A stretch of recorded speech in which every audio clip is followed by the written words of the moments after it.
Hello and welcome to the Married to English podcast. If you clicked this link, you are most likely having some trouble overcoming thought processes that are holding you back from succeeding in your English speaking job. Today, we will be talking to our special guest, Melissa Ann Holm. Before we get started, I wanted to mention that we did include a vocabulary list with phrasal verbs and idioms directly from this conversation in the description. We encourage you to use it to follow along and to also build your own library using the English language. Stay tuned until the end to see the Q&A session where our clients got to ask Melissa questions that were burning inside of them. There we go. My name is Melissa. I was born and raised in Sandy, Utah. Um, I am currently spending the summer out in Georgia, where I have been working remotely and just driving to different cities across the East Coast and just having the summer of my life. So it's been really exciting. I work in the insurance industry, property and casualty insurance, for businesses, commercial property and casualty insurance. It's a very lucrative field. I'm very proud of the work that I do, and proud of how I've come a long ways in the work. I am going to Utah State University. I studied design, um, which is not anything I do in my work field, but still. Um, I, yeah, I've done sales for a long time. I actually started doing sales in the automotive industry, which is a very male-dominated industry. And I learned so many things and had to fight so many different cultural uh, demons, I guess one could say, as a woman there in that. But I'm grateful for the experience, and I definitely feel like it gave me an advantage for sure in any field that I work in now. So I love that. So you did mention that you came into a male dominated industry, which a lot of women are finding that the industry has been run by men for hundreds of years, the industries in general, business, jobs, etc. So, why do you feel that some women think that they can't do the big jobs? Is there, what is stopping them, or what mindsets are in place that hinder a woman's belief about herself? well, I think a lot of it depends on the culture they were brought up in and what was emphasized when they were younger. Um, a lot of men, it's programmed into a male's brain that, hey, they're going to be a provider, and there's nothing against anyone that's just how it's socially programmed, that, hey, that they have to work hard, that they have to do all of these things, and a lot of what is the rhetoric that is programmed into the brains of females, especially in religious cultures or cultures that kind of aren't so much, don't emphasize equality in workspace, are emphasized in it's emphasized to stay more in home and to let themselves be dependent on the career aspirations of a male. And so when you have that programming, you're not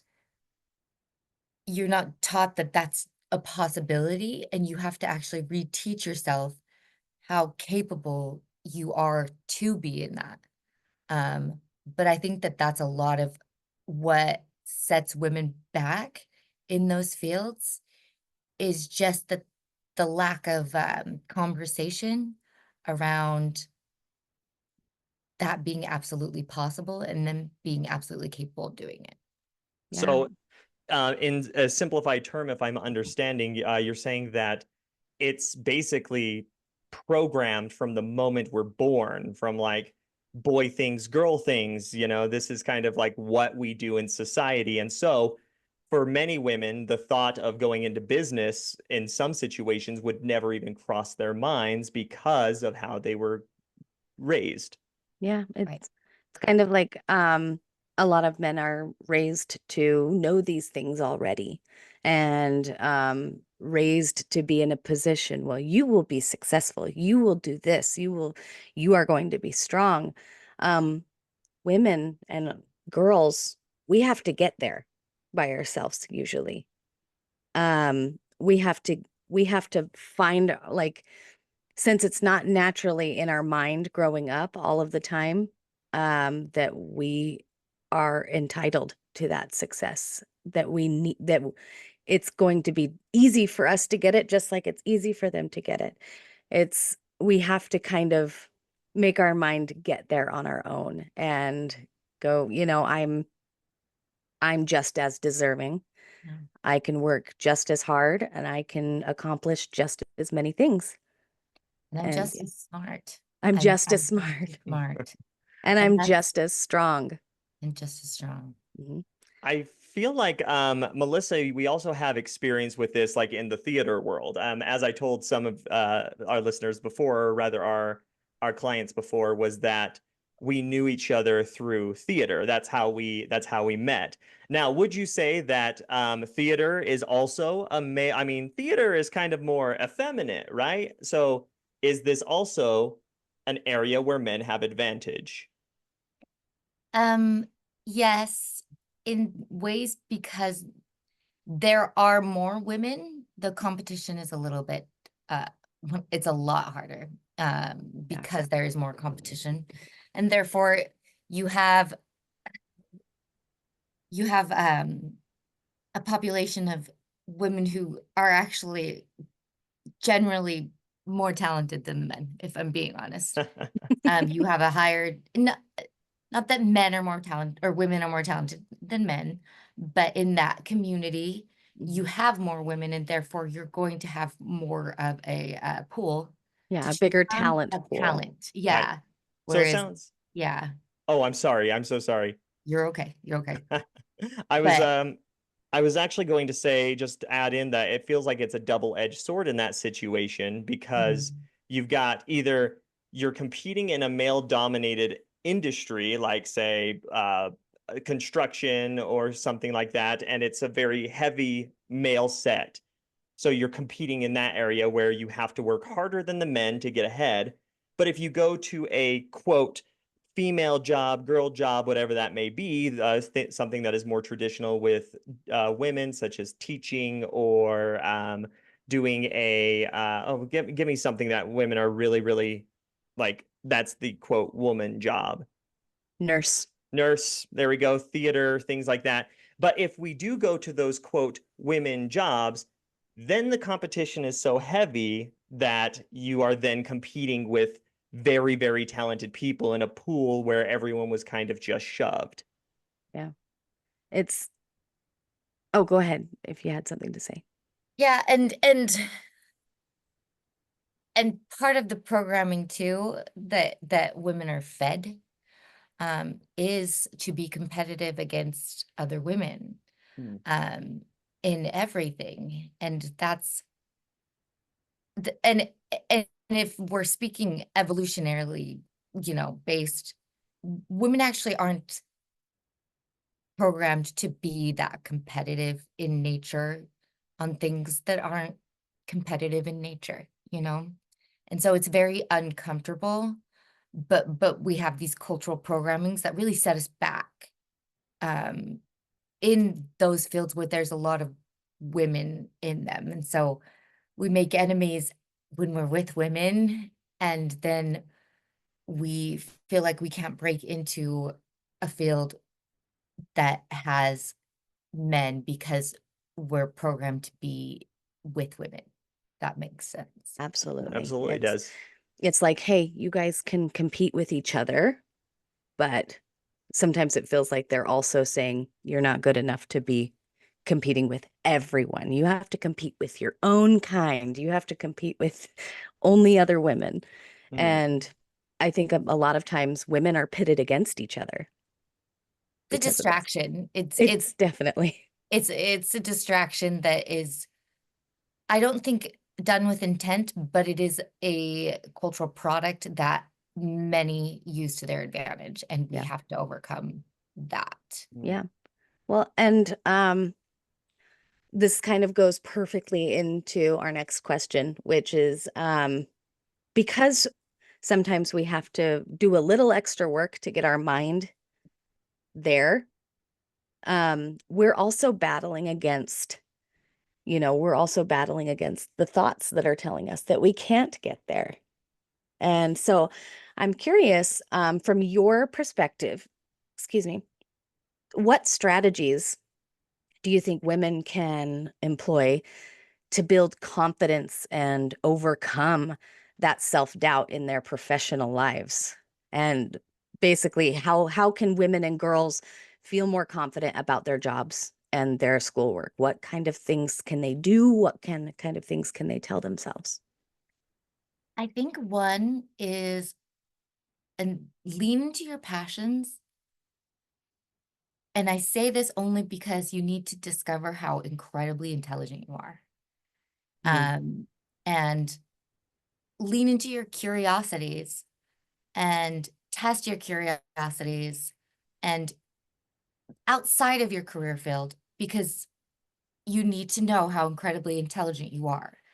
And I have a story where I didn't realize how smart I was.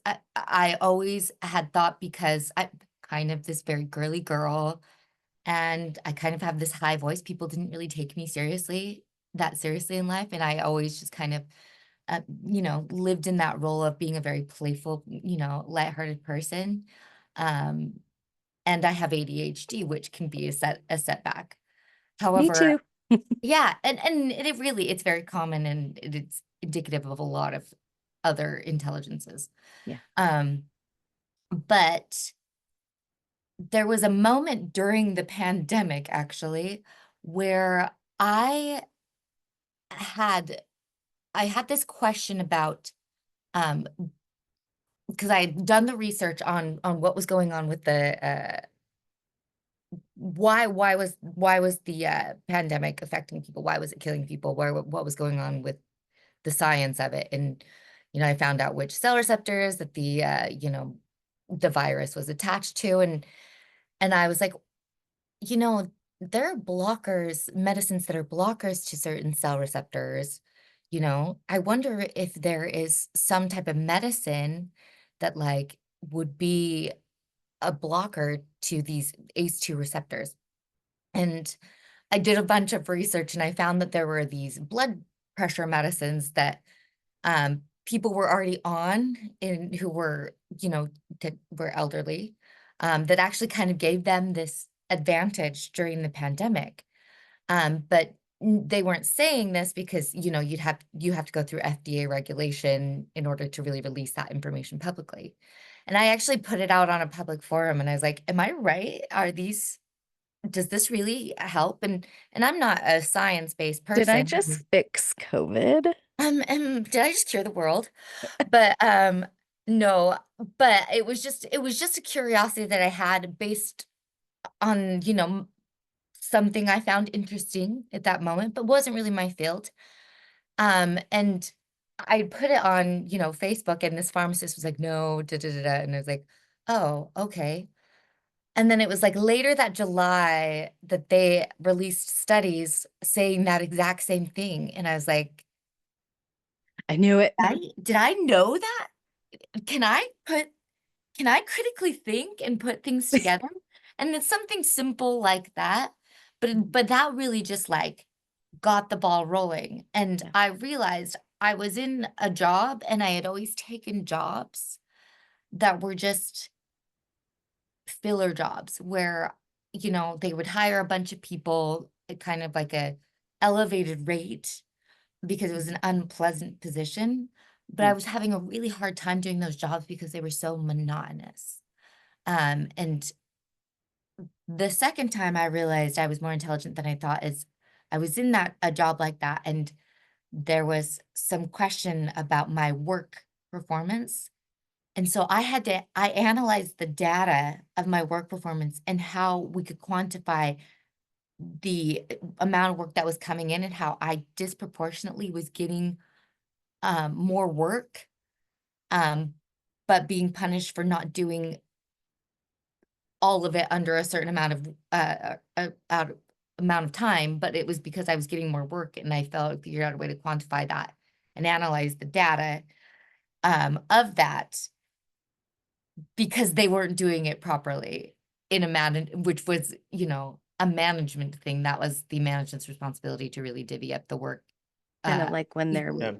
they're Yeah, making it exactly. more hard than it needs to be. They're Yeah. making it more difficult than it needs to be. Yeah. And actually, one of our clients just messaged me and said that I told my boss that I preferred women when hiring because they are more organized and detail oriented.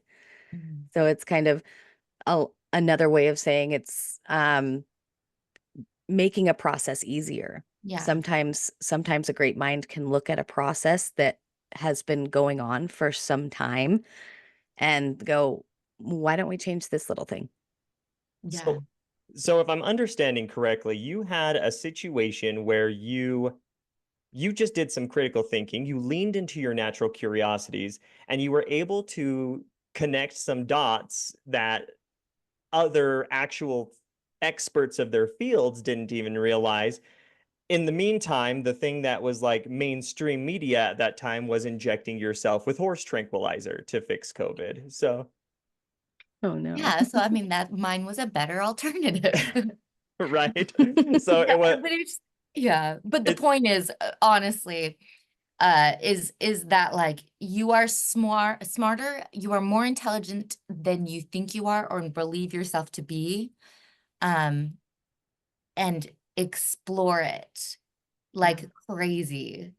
And sometimes that actually, what you just said reminded me of a quote that I am going to completely butcher. I can't remember word for word, but they said it's not that you lack value, it's that your value is not valued here. So it's like you can be you have valuable skills, but if you're in the wrong industry, you'll have no idea that you're valuable. well, you're And judging the intelligence of a fish on its ability to climb a tree. yeah, it's kind of like if we give all of the animals in the world a smart test and we go climb this tree, the fish are all going to be seen as stupid because they can't climb the tree, even though they can swim extremely fast. And if I may ask a question, it's a personal question, but what is the most limiting belief that you have ever had about yourself, and how did you overcome it? That I couldn't learn or that I didn't have the skill set, or I wasn't smart enough to get the income that I desired. That was, I always thought I was not intelligent enough. And it's frankly not true at all.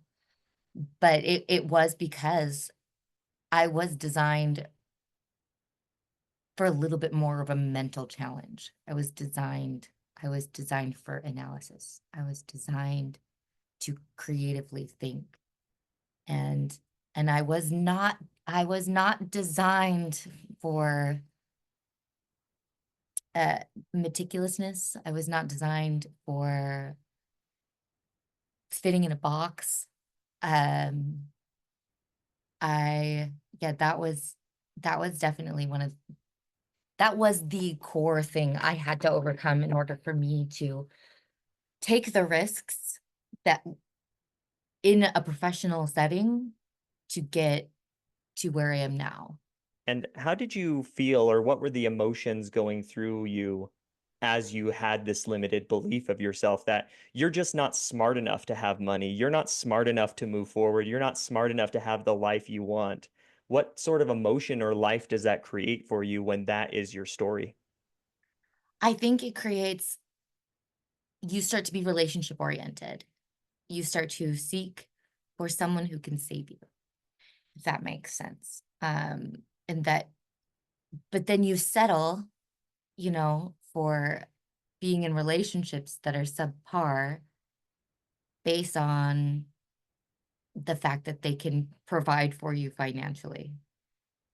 So And you became completely dependent on another person because you weren't smart enough, or you believed you weren't smart enough to do it yourself.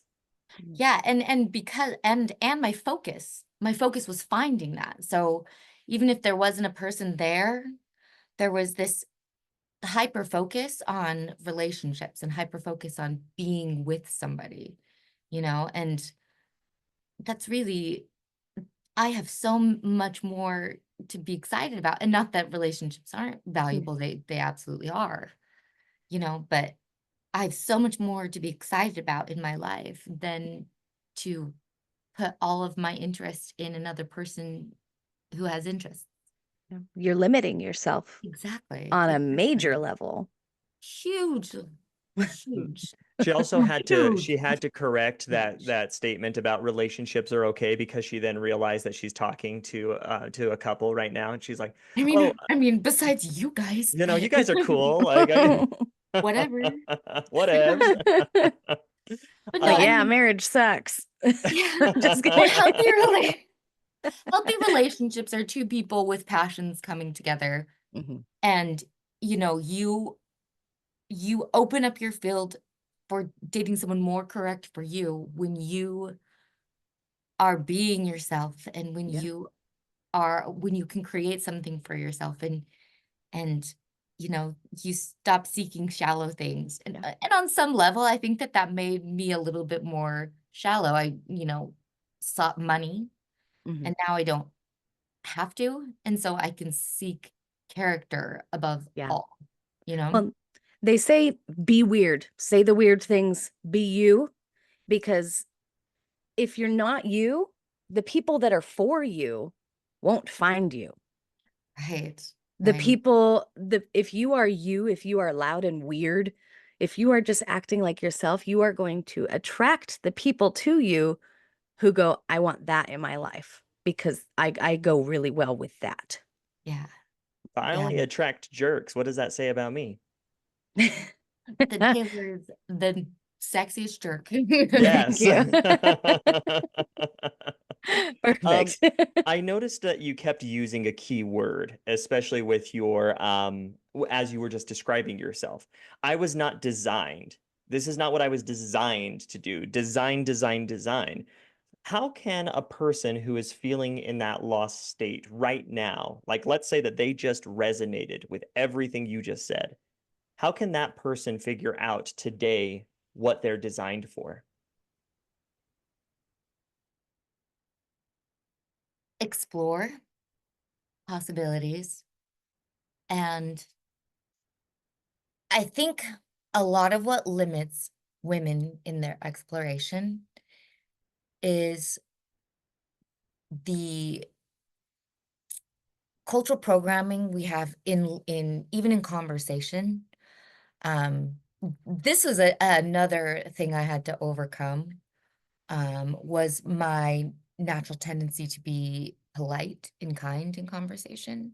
And not that that is not a valuable thing to have, at the right place and the right time, but it was at the expense of not being heard for my ideas. And actually, there is a great YouTube channel called Charisma on Command, and it taught me so many different language tricks to earn respect from people and to be heard and to not be interrupted in the middle of what I was saying, or when that happens, how to respond to that, what to do, what do you need to do? Um, and also finding a lot of things that people would say to me as a way to disempower me and then calling it out. Hmm. Um, that was that was a huge thing for me, huge. Um, because that, and especially because sometimes, you know, I am I'm very vibrant, And people will say, the thing about language and things that disempower is it's not overt, it's very covert. And you have to be very clever at pulling out the covert cruelty, in a sense. And those, being that those are bigger vocabulary words, when you say overt and covert, you're meaning like a lot of the things that are said or done are kind of small. They're unnoticed. Yeah, they're Almost hidden. yeah, they're Hidden. almost hidden, and they don't say it outwardly. It's not an outward thing. Mhm. And that's one of the tricks of language, I would Mhm. say, is the underlying meanings of a lot of the things people say. Mhm. It really helped me to research and understand psychology and sociology. And you said this is charisma on command? Charisma on command. That would probably be one of the best teaching videos for things like that. Yeah, charisma on command. And Okay. you've got the riz, you've got the charisma. Yes, she I'm does. actually curious, just for our listeners and our viewers, what can you give me an example? And I'm sorry, this is on the spot. Can you I give got me you. an example of a covert remark that you might receive and how you might shut it down? I have the dumbest one. I have these pink glasses and they're adorable. I I love like your them. pink glasses. I They're like your so pink fun. glasses They're so too. quirky. Yes. Why didn't I wear them? They're up there. I'd have to go get them. I Do you love need to go them. get them? Do you need Go to go get get them. your pink glasses? We It's need part of the them. point. 1 Yes, second. It's part of the point. point. Exactly. I'm so While Melissa goes to get her glasses, I wanted to point out one thing that she said a little earlier, that she truly believed that she was not smart enough to do what she needed to do to reach her goals. And it's interesting because we've all had those thoughts, myself included, where we say, I'm not smart enough, I'm too old, I haven't learned what I need to do. All of these are things that will block us if we start to believe them. If you've made it this far, consider hitting that subscribe button so that you will be notified whenever we do episodes just like this. Now let's get back to Melissa. love them. The pink glasses for the Yes. win. Yes. And actually, they were the cheapest on iBuyDirect, and that is why I bought them. But I get more comments on them than anything ever. Comments and good and bad, Yes, right? yes. Well, one thing that people do, especially if you decide to be bold, is they will try to point out how odd it is for you to do that and how they could never do that. Hmm. For example, there was someone was commenting on my glasses, like, "Oh, I could never be so bold as to wear those glasses." Like, I And could I'm never like, pull those off. yeah. And it is when people say things like that, and you can pick it up, you can pick things up. The simplest way to disempower them is to ask them to explain what they mean by what they're doing. Because the more people explain their rude behavior, the dumber they look. So like Yes. And if we were to kind of give them a walkthrough, so to speak. So I look at you, I go, you know, Melissa, those glasses look super childish. Like I think that they make you look like a baby. and see, it wouldn't be that like over. It would be like, I would never, wow, I can't believe that you were just I've that had you would these wear that. I could comments. never do that. Yeah. I've had these comments. Wow, Ah, okay, Melissa, this is the covert. Okay, I already Yes. know it so I because did I've the had it. overt. I was You did blunt. Yeah, overt. Yes. you were yeah, which is a great quality you have. I'll be the covert For, coworker. for the Okay. record, Okay, for the okay. record, her glasses are adorable. I Yes. think they look beautiful. This is the covert, which I will warn you, sometimes it sounds like a compliment. Okay. Wow, Melissa. Oh my gosh, look at those pink glasses. I would never be able to pull those off ever. What do you mean by that? Oh, I just mean that like they're so colorful and like they're bright and I just normally don't wear that kind of thing. Why not? Oh, because it's just like too flashy for me. Too flashy and too. What does that mean? Oh, I guess I'm boring. That's what I mean. I'm just kidding. Yeah, well, and that's And the so thing is that like it shuts you they down. will pedal back. They will pedal back because they don't want to be what Jeremy was, because which was like they don't want to be at and there are a lot of clever language tricks that people use Mhm. as a way to almost establish power in a social dynamic. Yes. And So this would be similar to saying like, oh wow, your bangs, the girl got bangs in the office. Like, wow, not a lot of people can really pull that off. What do you mean by that? Like, what do yeah. you mean by that? Yeah, Mm. absolutely. And I think a lot of times these covert comments, the way they're these insults, the way that they are told, it's strategic. I have to give it to them. It is strategic because if I were to repeat what they said and say, "Can you believe what they told me? They said that they would never be able to pull off my glasses." Mhm. It sounds like a compliment when you repeat I it. know, it's true. So they don't sound bad if they are repeated, if they are quoted. They'll be like, that's not an insult. But if they were there, if they heard it themselves, they would know, oof, that is what we call a backhanded compliment. It's like, it's a compliment that hurts. Yeah, it's meant to disempower. It's And meant, that's what it is, and people I don't think that they consciously know that they do it yeah, because they're not really, they don't introspect very well. So they're not really aware of the emotion that comes from them doing that. And it's usually a sense of jealousy yeah. or a sense of um, wanting to regulate Mhm. you being a little bit flashier Yeah. because they in themselves feel they can't be that way. Yeah. They want to mute your colors. They want Yes, to, exactly. They or want to turn off the pink glasses. yeah, they want they want to Um, take that sparkle and make Yeah. it flat right. Yeah, and because they are flat. Stacy did just ask, is this in the comments, she asked, is this similar to sarcasm? I think so. Sarcasm, there's usually in the delivery of sarcasm, it is intended for the person being sarcastic to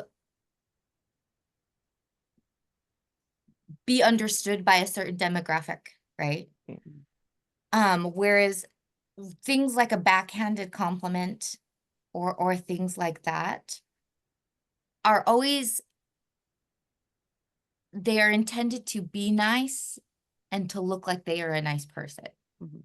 Whereas I guess a sarcastic person doesn't usually care very much about looking like a nice person so much as getting a dig in. Well, an If they example think of it's something funny. Yeah. sarcastic about those glasses, if I wanted to be sarcastic about those glasses, it would usually be in a joking way. I would look at those glasses and say, wow, those are boring glasses. Yeah, that Those would are, be, I would say the exact opposite. Yeah. I was gonna yeah. say sarcasm kind of goes the opposite, like, oh Mhm. yeah, that sounds like fun, Yeah. but you don't think it does. Versus the backhanded compliment would be, like Taylor said, if you can say it out loud to another person, it would seem nice, but because you were there for the context, you knew it was not nice. I've received other backhanded compliments like this. This is my favorite one. This is my favorite one. You are so pretty for a big girl. I said I was sorry. They just that person just called me pretty, but they also called me fat in the same breath. You're so pretty for a big girl. Or somebody else might go, wow, you have like such a unique nose. A lot of people don't look good with that type of nose. A lot of people don't look good with that type of sweater, but you do. And it's kind of more like I just insulted you and complimented you at the same time. Usually the thing to do is if you hear it and it doesn't sit well with you, then it's okay to question it back. That's the rule of thumb.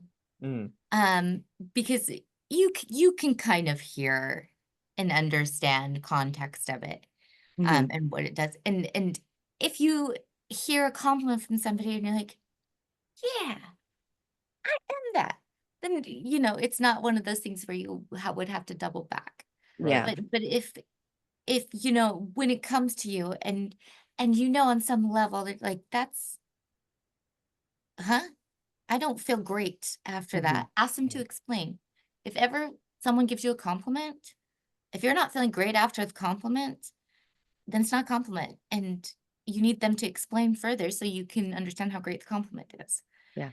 And sometimes they will, and they'll come back and they'll just make you feel better. If you're good at it, you're gonna come back feeling a lot better Yeah. about yourself because people don't actually generally like to be mean. They don't like to right. be rude. Yeah. Now, I And so did. it does give them an opportunity to kind of correct their comment. Mm. Correct. I did kind of notice that in a lot of our clients and even in ourselves, we have certain self-talk, right? Like my sisters, for example, I come from a Hispanic family, Ecuadorian, and they will say, "Oh, we're Hispanic, and that's why we're loud." Right? Or something like that. Or we'll have people who say, "Oh, I'm really good at math. Oh, haha, because I'm Asian," right? Or we have a lot of clients that do that. Now, a lot of this is self-talk that has been given to us from a society. For example, the model minority stereotype that was pushed upon Asian people in the United States, the thought that Black women are aggressive, that Hispanic women are sexual, things like that. Is it possible for us to believe what society has put in place on us and self-talk our way out of an opportunity?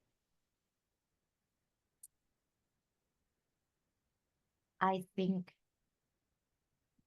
I think we adopt that as part of our reality and we have to deconstruct that because I mean some of the things are true if you decide that they're true about you and you want to own those things. Mm, That's okay.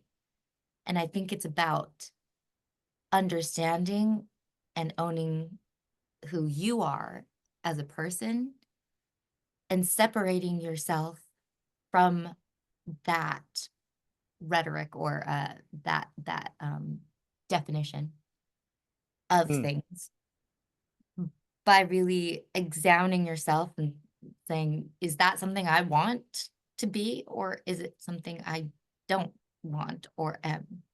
yeah, And kind of asking that question is this something that's true about me, or is this what I have been meant to believe about myself? yeah.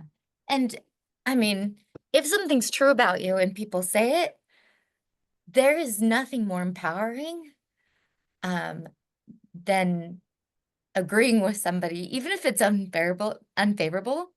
Mm. Like, yeah, I kind of do that. But like, we know this, Yeah, like I am a little loud. I am a little, I am incredibly excitable. You know, I get excited over everything. Like, I talk fast. I can sometimes, I'm incredibly loquacious. What one person can say in 2 sentences, I will say in a novel written for Victorian times.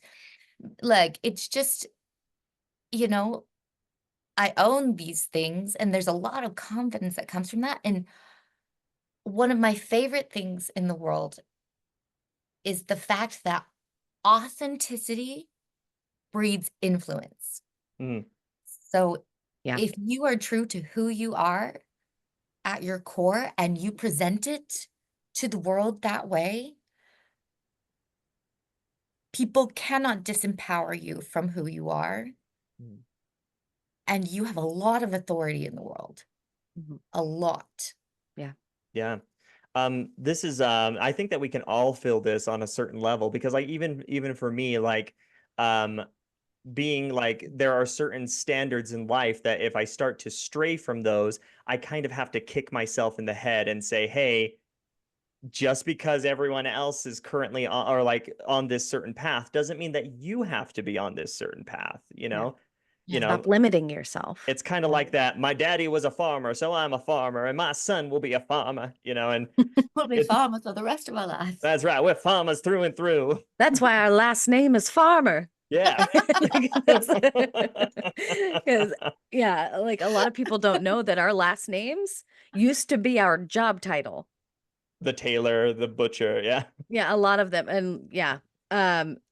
So I have one final question from me before we kind of turn the time a little bit to our ladies. But I'm curious, what advice would you give to young women who are just starting their careers and facing similar challenges? And like what would you tell a young girl who like is wanting that grape Let's wanting that great job someday? let's actually have her talk to herself. I'm kind of curious, Melissa, what advice would you give 20-year-old you? Oh, you're talking to 20-year-old you.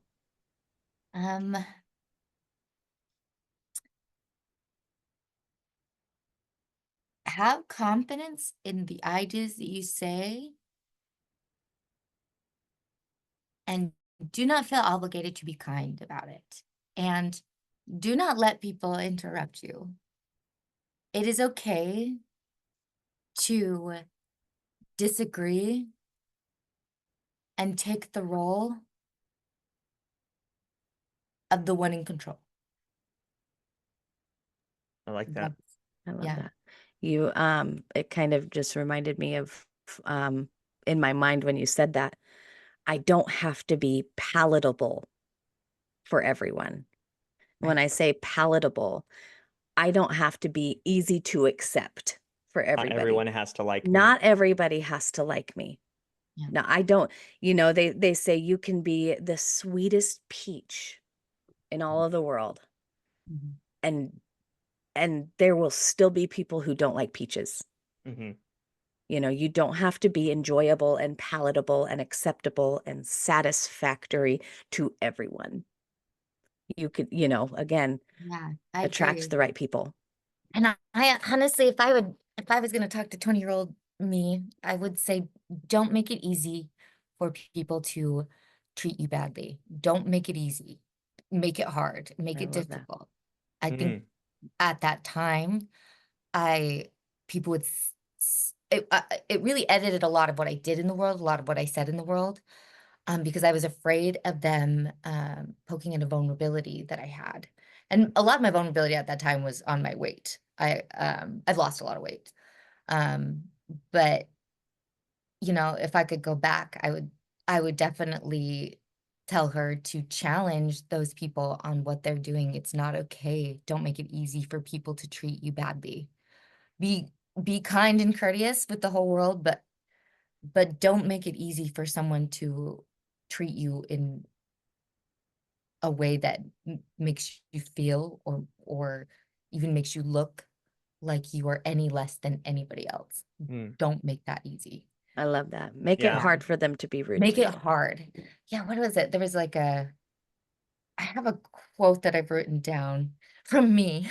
But it's like it is a quote that I use to empower myself in life. It is that like be kind and courteous in everything that you do, but when someone treats you unfairly or hurts you or does something that is very, blatant like that, Mhm. be difficult. Mm. Mm. Yeah. Be Be difficult. difficult. If someone makes it harder for you, be difficult. Yeah. Don't become a, a mat. What are those things called? Don't become a doormat for Yeah, don't people. make it easy. Do not make it easy for anyone to make you feel like you're inferior. Mm-hmm. Yeah. Mm. I like that. I love that a lot. No, and thank you so much for sharing and for being open Yes. and vulnerable with us. Yeah. We want to turn the time over to those who are in here live. If there is anyone who has a question for Melissa, this is now your opportunity to ask one question to get the insight from a native English speaker who has self-made and has transformed herself a lot. She's being a bit humble because I remember, Melissa, for example, you said, oh yeah, I lost a little bit of weight. Wasn't it like, what was the total amount you lost? I've lost like 150 pounds. I was gonna I say used it to was a be like big 300 amount. pounds at one time. Yeah. I was gonna say it was a Lots of Quite a pretty, bit. I remember that was a big transformation for you. And on top of that, you switched your careers. Um, if you were to meet Melissa 10 years ago, she would be a completely different person. Absolutely. And so Internally and externally. Yeah. she's humble, but she has made a lot of big changes. Yeah. And a lot of scary things that have really been a benefit to me for sure. And I'm Yeah. very proud of those things. Absolutely. Anybody here have any Oh, questions? we have a question that just came in from Joe. She is asking, Would she like to ask herself, or does she want us to read? she typed it in the comments, so it's up to you, Joe. Would you like me to read it? Well, I can say the question. Go ahead. Okay. Hi, Melissa. It's been really nice to listen to you. And my question is that uh, could you please recommend a book or a speaker that you look up to or that you have learned a lot from? There's a few different ones. One, there's a book, it's called Forgive for Good. And I'm trying to think who I'll get you the author. But that book, it basically teaches the science of forgiveness, but it teaches the science of the thought process of almost non-personalizing the world, so it hurts you a lot less. And so, yeah, it's called Forgive for Good. What is it? Is this the one by Frederick Lutzkin? Yes. Perfect. I will actually, for you, Joe, I will put that in the comments here. There you go. That's the link to the Amazon book. And I Thank do, you. yeah. And I do highly recommend watching YouTube videos. And Charisma on Command is it's brilliant. He takes conversations that people have that have been filmed, like celebrity interviews and things like that. And then he breaks them down into very easy to understand tricks to really give you charisma, but empowerment and power. And there are so many different topics that he goes into, but they're brilliant. He's very smart, and there are a lot of tricks from that. I highly, highly recommend Charisma on Command. See, actually, one of the most formative books I've ever read is The 12 Rules by Jordan Peterson. And his political affiliation is, I don't really know.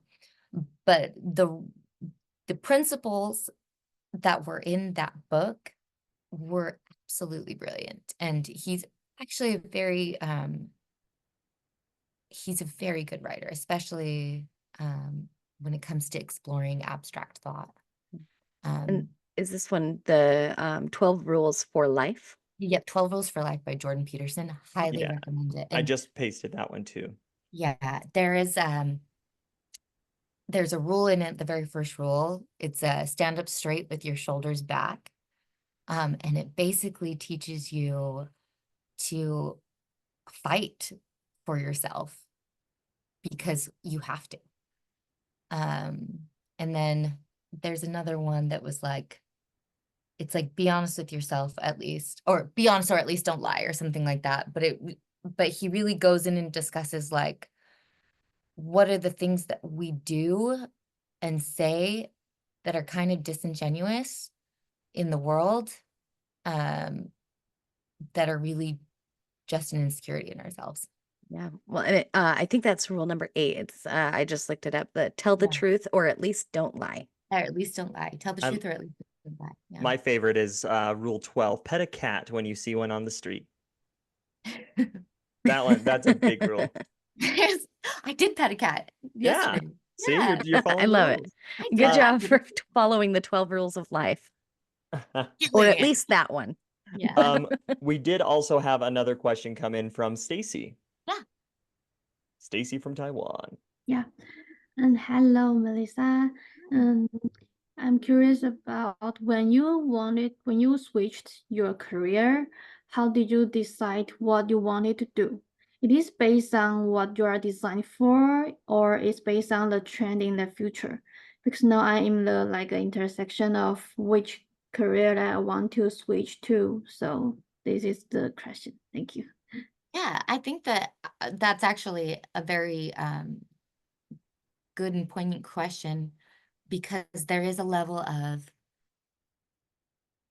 you need to do something in the world that makes a good amount of money, but also understand and not hate, what you're doing. There's a level of practicality and also like passion centered. When I first switched, I knew that I really enjoyed engagement with people. I'm really good at meeting people really quickly and creating a very fun environment really fast. And I know that I don't like maintenance as much as I like initial engagement.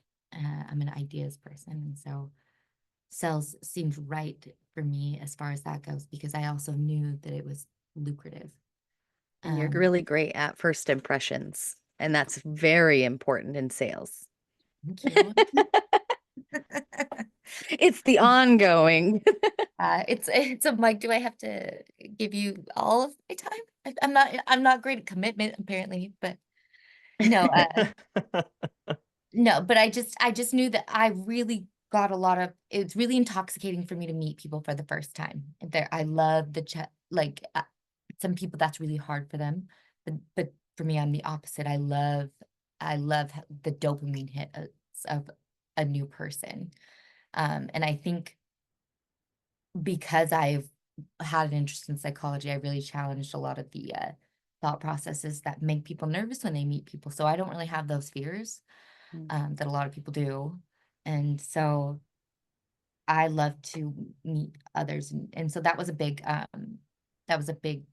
factor in a big thing that kind of made me switch. And also I had kind of, because I do insurance now, but I'd kind of fallen into that field years ago, by chance. And I learned how, lucrative it was to be in that field. And so kind of like mesh those things together. It seems like you kind of took your passion of meeting new people and talking to people and understanding them and turned that into your skill set that you can monetize on, that you can make quite a bit of money on using your passion. And I love that. It's kind of the perfect balance. I love that too. It's finding your balance and building upon it. What lights you up and leading with that curiosity, just like you said. Our last question for today comes from Jessie in Indonesia. She is unable to speak, but she wants me to read the question. In less than 3 years, you have managed to double your income. What specific steps or strategies did you implement to achieve such financial growth in such a short period of time? So this is going to go against a lot of, the ideas of strategy, because I'm not a strategy person. I'm not a planner by nature. I am a big leaper though. And so what I did is I took big risks, and then I asked for more. A trick I wanted to share about asking for more money when you are going into an employment field. Ooh, Bring take it notes, on. ladies. Bring it on. Yes. Is one, when they ask you for your salary, you again ask them a question back. Don't ever give them your information. It's always a game of who can we get information from first. Ask them what their range is for somebody who is highly qualified, as you are in that field, would get. And then, so you know what you're working with. You know the amount of money that they are willing to pay their top applicant, right? So as an example, if I were to ask you, Melissa, how much would you like to receive for the position you're applying for? What is the range for somebody who is highly qualified for this position? Well, it's more so like what you want to make. Like, like we're just kind of curious as a company, like what you want to make. What do the top people who do my position make? So you Just guys like that. see, you guys see how she kind of is cornering me and she's kind of pushing me back to give her a number. Yeah, She's give me a bigger number, yeah. she's testing the company to see how much they value that position. Right. And really, and that does show the company and does make them want you more and realize that you are more valuable because you're not coming from a position of lack. Mhm. They can perceive that. They can take in all of this lack. So it's like, oh, she's going to take less money. Maybe she doesn't believe that she is as capable at this position.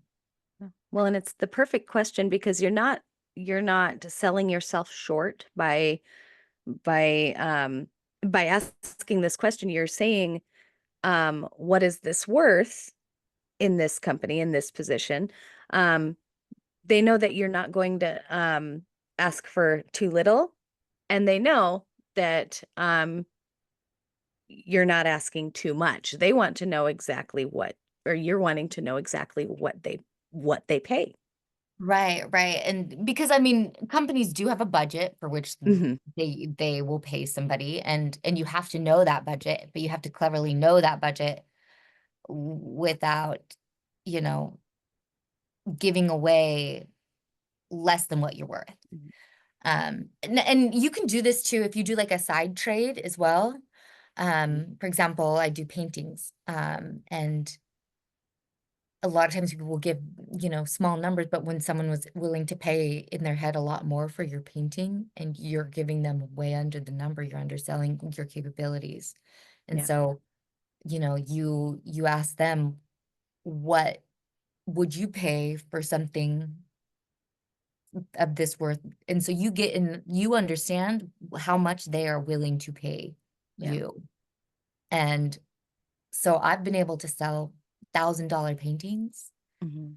And, I'm not a trained artist, but it's because I didn't say, hey, well, I'll do this for $200, $300. Mhm.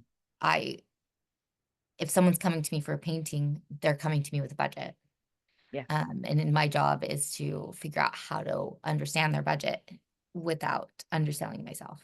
And without asking them how much money do you have, it's more, how do you value this? Where does your value see? Because people value things differently. Yeah, it's true. And that is important to consider. And same with companies. And it's also important, just like what you were saying with the salary question, because sometimes if you answer that incorrectly, it can cost you the job. That's your life too. Like, what if you answered incorrectly and they gave you the job? Now you're in a position where you're underpaid. Because if you're asking Right. for too much, they'll go, nope, she's asking for too much, And so if you, it also helps, and we actually put this in our program, research the current market and the current estimated salary for that position, and also evaluate cost of living in your area, because those two things do affect each other. And so, the going rate, the going salary for this position in California might be very different from the going rate in Ohio. They pay differently because the cost of living is different. And so, And when you are applying, apply in so many places and make yourself the competition, make yourself the thing that people are vying for, even in your own mindset. It really helps your own mindset if you are interviewing for position and you're go into that position telling them, hey, I'm interviewing at a bunch of different people, different people are giving me these offers.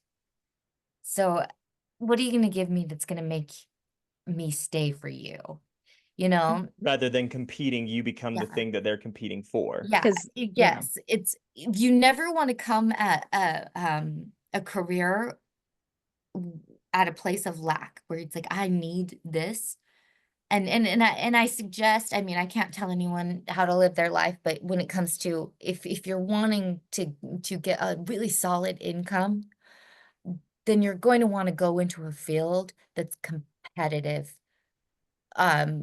In what's not, I said that wrong. You want to go into a field that there's a shortage for someone as qualified as you. Mm. That's what I'm, yes. Yeah. That's what I, you wanna want go to into know a field that that you there's a are shortage for also, someone as qualified as you. Yeah. you're gotta be also the in weird one. demand. Yeah, in demand, Demand. where you are in demand, where your position's in demand, where what you can do is in demand. Yeah, absolutely. That's And awesome. put it out. Yeah. That is awesome. And again, Melissa, thank you so much for taking your time today to talk with us, to give us this this insight, and to for answering our questions. We truly can learn a lot from people like you, and I'm sure that if we had gone back in time 10 years from now, or 10 years, gone back in time 10 years, you probably would not have been confident enough or even thought yourself smart enough to speak on this topic. Oh, for sure. For sure. But you're in a place of authority now within Pass this Melissa. space. Yeah, pass Melissa. It's okay. Oh, So, and I do want to say also a thank you to the ladies in our program for asking those great questions. Those are you. fantastic questions. yeah, you're helping, you guys are helping others grow, you're helping others change, and you're giving insight to people who I have no doubt that there will be someone watching this who feels that exact same way, that they're not smart enough, they're not good enough. And we hope that today changed your mind a little bit and will push you to realizing your worth, or at least exploring the curiosities and leaning into your passions enough that you will discover what you were designed for. Thank you so much, everyone. Melissa, we will be in contact with you shortly, but you are also awesome. Thank you guys so much for being here and for all of your support. It was great to Thank have you. you all. I'm so happy right now. That was such an incredible session, and we would like to thank Melissa for coming out and meeting with us. Taylor and I had such a fun time talking with her, and we felt like we learned a lot. For those of you who are new here, we would love to have you follow us if you would like to hear more episodes where we talk deep like this, and it's a great place to practice your English. However, if you are a person who hasn't found the right podcast for themselves, I suggest that you tune into this video and find how you can find the perfect podcast for you. We'll see you next time.